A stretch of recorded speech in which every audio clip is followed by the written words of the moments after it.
Good afternoon again, and welcome to the last part of the board review in cardiology. So the past months have really put us into unprecedented time, and of course when the quarantine was lifted, we all went back to our normal life. Of course, we missed our loved ones, uh, went socializing.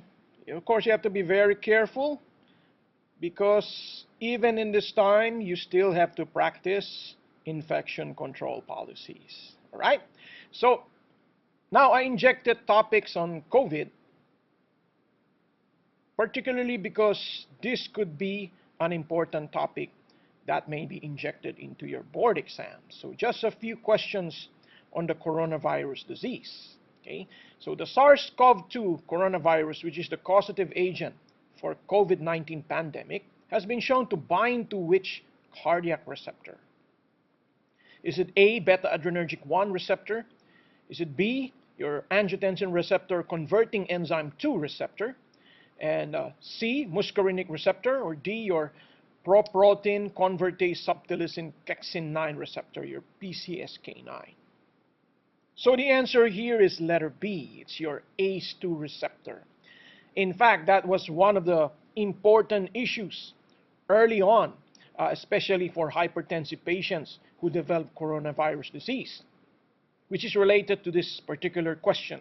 In patients who are hypertensive, maintain on a RAS blocker, which is an ACE inhibitor, and develop COVID-19, which one of the following is correct?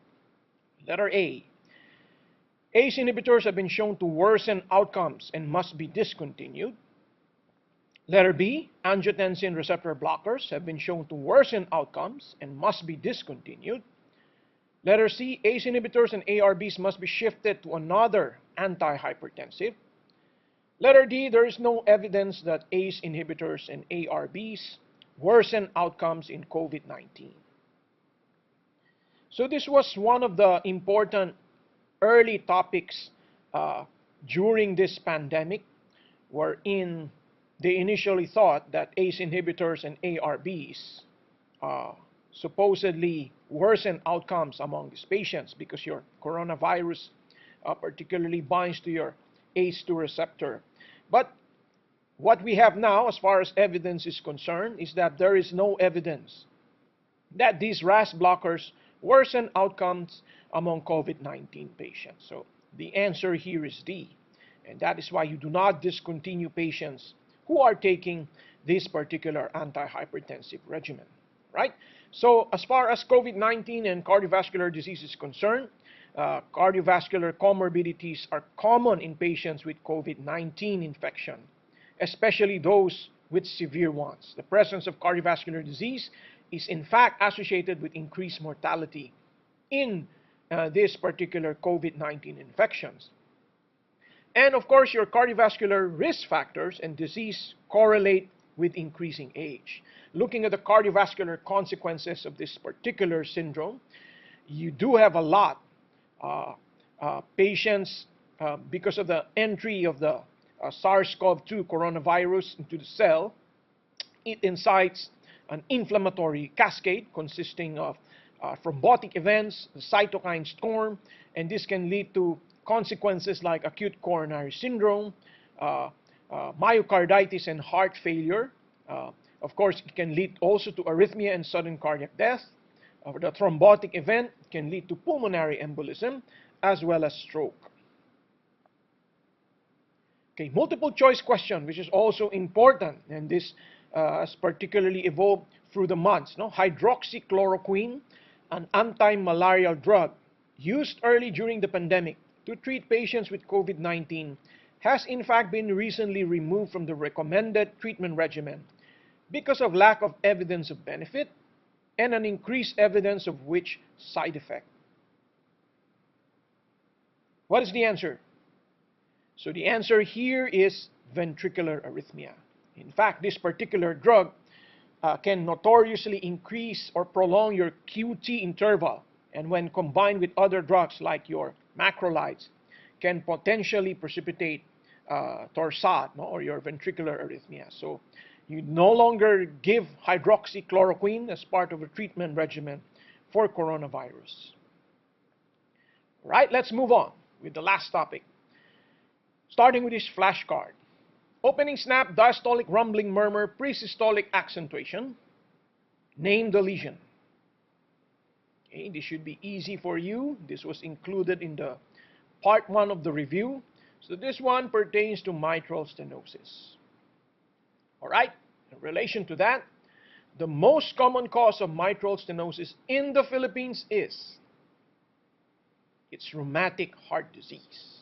All right, so let's move on to a multiple choice question. The etiology of rheumatic fever is what? Is it a group A alpha hemolytic streptococcus of the pharynx? Is it of the skin? Is it a group B beta hemolytic streptococcus of the pharynx or of the skin? So the answer here is letter C.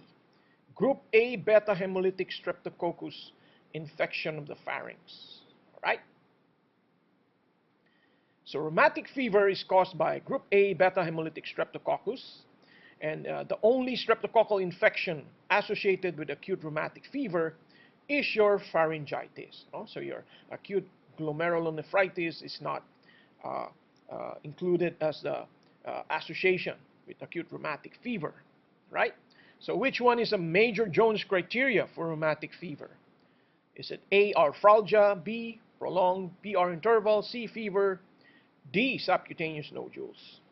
So the answer is D, subcutaneous nodules. So remember your updated Jones criteria, consisting of your major criteria, which you can remember by the acronym CASES. Okay? Carditis, arthritis, Sydenham's chorea, erythema marginatum, and subcutaneous nodules. Then you have your minor manifestations, your clinical findings of arthralgia, fever, laboratory findings, your acute phase reactants, ESR, CRP, and your prolonged PR interval. So you need 2 major or 1 major and 2 minor manifestations, plus a supporting evidence of antecedent group A streptococcal infection, either throat culture or a rapid antigen test, or an elevated rising streptococcal antibody test. All right? So carditis can manifest as follows. You have your sinus tachycardia, a murmur of mitral regurgitation, S3 gallop, pericardial friction rub, cardiomegaly, your prolonged PR interval, and your heart failure. So among the major manifestations, carditis can present as valvulitis, and that will present on physical examination, usually is a murmur of mitral regurgitation.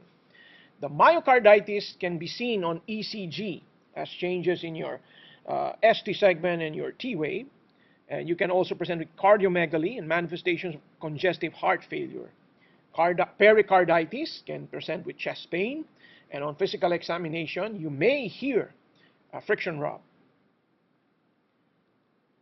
So in rheumatic fever, the rheumatic valvulitis can lead to lesions of valvular stenosis and or regurgitation, usually most commonly in the mitral valve, while your pericarditis can lead to serous effusions or pericardial effusions, and this can present with a friction rub.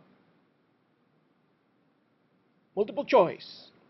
Migratory polyarthritis of acute rheumatic fever. Is it second in frequency to carditis?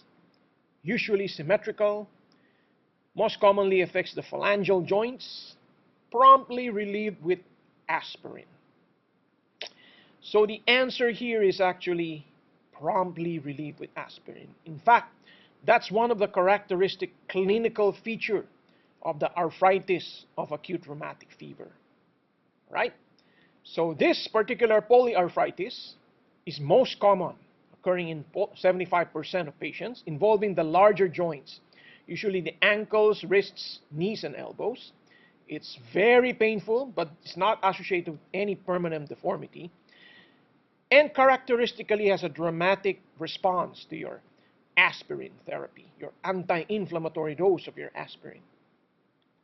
On the other hand, chorea, or Sydenham's chorea, also known as St. Vitus dance, or this involves purposeless, involuntary, rapid movements, sometimes also associated with weakness, emotional lability, and can occur for months, or the onset can be months even after the attack of rheumatic fever. Subcutaneous nodules, on the other hand, are quite rare, only about 1% of cases, involving the extensor surfaces of the joints. These are firm, but they are painless. And lastly, your erythema marginatum are rashes, pink macular rash with rounded borders, with pale centers and serpiginous margins, usually found in the trunk. So acute rheumatic fever, the treatment consists of relief of symptoms. That's number one. You want to eradicate the streptococcal organism, and you want to give prophylaxis for future attacks of rheumatic fever. So to relieve the symptoms, you can give your anti-inflammatory dose of aspirin, 4 to 8 grams per day, for about 2 weeks. Alternatives include your steroids, prednisone, as well as your analgesics.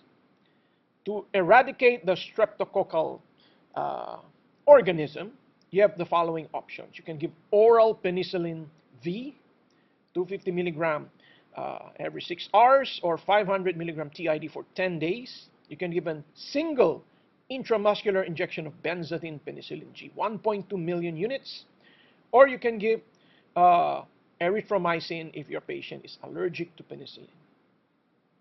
Now, after the attack, you need to give prophylaxis for future attacks, which consists of oral penicillin or injection of intramuscular benzathine penicillin every 3 weeks. This is given at least 10 years since the last episode and until 40 years of age, sometimes lifelong. Right, multiple choice. The prophylaxis for a recurrence of rheumatic fever is,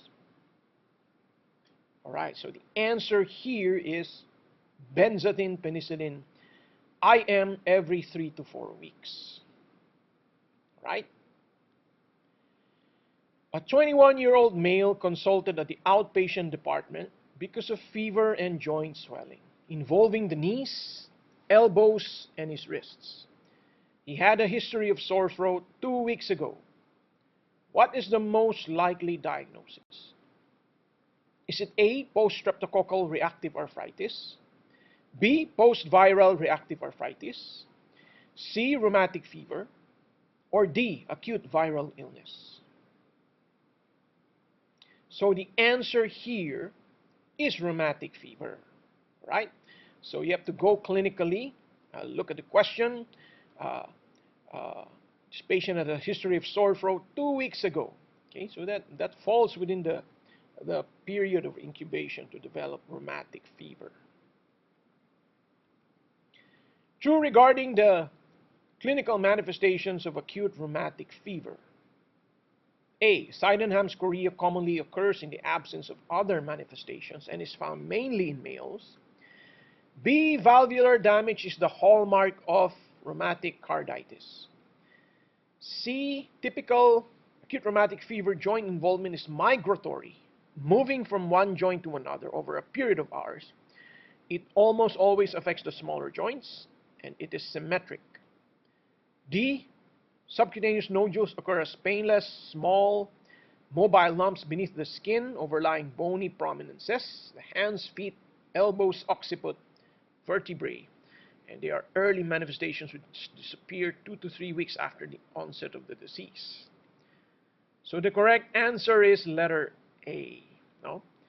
So I know it's a particular long question, but Sydenham's chorea occurs in the absence of other manifestations, found mainly in males. So RHD is a late sequela of acute rheumatic fever, occurring 10 to 20 years after the initial attack. And it is the major cause of valvular heart disease worldwide, and is the most common acquired heart disease in developing countries, the most common cause of mitral stenosis in the Philippines. So stenotic lesions involve the following valves, commonly the mitral, in the aortic valve. And regurgitant lesions can involve the mitral, aortic, and the tricuspid valves. So let's review the lesions and the murmurs heard according to the lesions. So you have the mitral valve. You hear a systolic murmur in the mitral area. What is the lesion? All right, so that is mitral regurgitation. And the typical murmur is a holosystolic murmur, blowing murmur at the apex. Now, what about a diastolic murmur in the mitral area? You hear a diastolic murmur in the mitral area. That is mitral stenosis. And the characteristic murmur is an opening snap diastolic rumbling murmur with presystolic accentuation in patients who have sinus rhythm. Now, murmur heard best in the left lower sternal border. The tricuspid valve, you hear a murmur during systole. That points to tricuspid regurgitation, right? And a typical TR murmur is a holosystolic blowing murmur in the tricuspid area, which increases with inspiration, which you call Carvalho sign. Now, what about diastolic murmur? You hear a diastolic murmur in the tricuspid area. That corresponds to tricuspid stenosis, and that will be heard as a diastolic rumbling murmur. Tricuspid area increase with inspiration. Take note that tricuspid stenosis is quite rare. Going to your right second interspace, you hear a murmur in the aortic area during systole, and that corresponds to aortic stenosis, the typical systolic crescendo-decrescendo or diamond-shaped murmur at the second right intercostal space, parasternal line, radiating to the neck. If you hear a diastolic murmur in the aortic area, that points to aortic regurgitation, right? And that presents with a diastolic decrescendo murmur at the second right interspace, parasternal line. All right.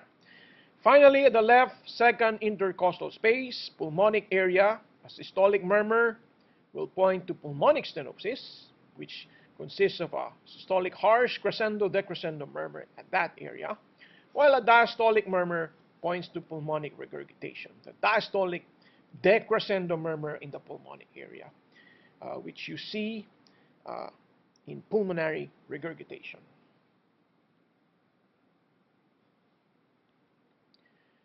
Multiple choice. The murmur of mitral stenosis occurs during, this should be easy, which phase of the cardiac cycle? It's letter B, during diastole, right? Let's go to another flashcard. The most common presenting rhythm in sudden cardiac arrest is, so there's now going to ACLS. The answer is ventricular fibrillation. Okay? And you should be familiar with this case. A 40-year-old female, 40-year-old male, brought to the ER unconscious with the zero vital signs. The next immediate thing to do is, of course, to perform CPR, right? Now, what is the management of stable, sustained ventricular tachycardia? So the ECG here shows ventricular tachycardia, white complex tachycardia. So the answer is, if it's stable, sustained VT, intravenous amiodarone, right? Now, next question. What about for unstable sustained VT? So if your patient is unstable VT, there's a pulse, but patient is hypotensive with signs of hemodynamic deterioration, then the preferred management is to do a synchronized direct current shock, right? So cardioversion. Finally, what is the management of pulseless ventricular tachycardia? So pulseless ventricular tachycardia, you treat the same as ventricular fibrillation. So the answer here is letter D, defibrillation. So in sustained ventricular tachycardia, the acute management for stable ones, you can give medication. Preferred one would be your amiodarone. Alternatives are lidocaine and procainamide. If the patient is unstable, that means hypotensive with heart failure, syncope, and angina, or persistent, then you do synchronized DC cardioversion. If pulseless, then you treat the same as VFib. You do defibrillation. Treat as VF. All right? So I guess that's enough for a brain overload. So my dear friends, this is a graphical representation of your knowledge of the subject matter versus time. Okay? So you are here right now. Of course, the objective is to have the knowledge of the subject matter at that peak about 1 to 2 days before the exam, because believe it or not, right after the exam, everything goes down the drain. Right? I certainly hope not. So the last multiple choice question, the proper thing to do 1 day before the PRC exam is what? Cram some more. There's still some space left in the brain's data bank. Fish for tips and licks from other institutions. Call the PRC to confirm if exams will push through. Or pray. Okay? Alright, please don't forget to pray. My personal tips to nail the PRC, only 5% will come from the review. Okay? About 0.1% comes from last minute cramming. Maybe about 20% will be from your stock, not stock knowledge, right? Then the remaining 75%, you rely on your common sense, practical knowledge, the knowledge that you have gained through the years, and a lot of luck, and of course, 100% prayers. So when the time of your exams come, you already know what strategy to use. You have to have the right strategy in answering the questions, the right resources. Victories don't come by accident, right? So always approach the exams with a warrior strategy. Training is now complete. I do hope and I shall pray that you all make it.